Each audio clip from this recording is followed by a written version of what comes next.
क्या आपने कभी सोचा है महादेव के हर तत्व में 3 का प्रयोग क्यों होता है? जैसे कि उनके 3 नेत्र हैं, उनके अस्त्र में 3 शूल हैं, उनके मस्तक पर 3 रेखाएं मतलब त्रिपुंज लगा हुआ होता है। इन सब का मतलब क्या है? इस 3 का रहस्य क्या है? आइए जानते हैं। भगवान शिव के 3 नेत्र केवल दृष्टि नहीं बल्कि उनके ज्ञान और चेतना के 3 स्वरूप हैं। पहला नेत्र सूर्य जो कर्म और ज्ञान का प्रतीक है।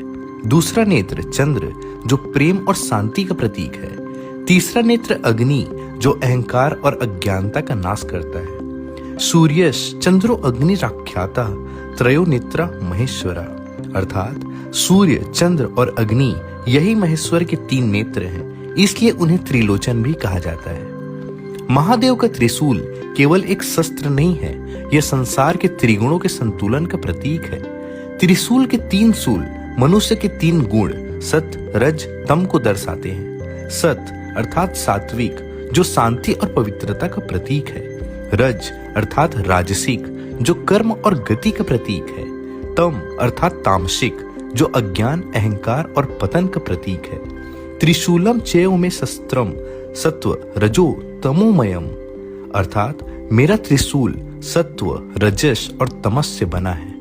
महादेव इन तीनों गुणों के स्वामी हैं और इन तीनों गुणों से परे हैं। वह इसके नियंता है और यही त्रिशूल सृष्टि, स्थिति और संहार तीनों को संतुलित करता है। उनके मस्तक पर त्रिपुंड अर्थात 3 रेखाएं होती हैं और ये तीनों रेखाएं उनके भूत, भविष्य और वर्तमान में होने का प्रतीक है। वे इन तीनों कालों को एक साथ देखते हैं और इसलिए उन्हें त्रिकालदर्शी भी कहा जाता है। वे समय के बंधन से मुक्त स्वयं समय के स्वामी हैं और इसलिए वे कालों के काल महाकाल हैं। भूतम भविष्यम वर्तमानम च यो वेत्ति स महेश्वरा, जो भूत, भविष्य और वर्तमान तीनों को जानता है वही महेश्वर है। शिव समय से परे हैं इसलिए वे शाश्वत हैं। वे त्रिलोकी भी हैं, वे त्रिपुरारी भी हैं। हर जगह यह 3 का संतुलन दिखाई देता है।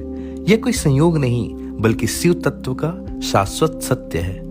एकम सत विप्राः बहुधा वदन्ति, अर्थात एक ही सत्य है जिसे ज्ञानी अनेक रूपों में कहते हैं। हर हर महादेव।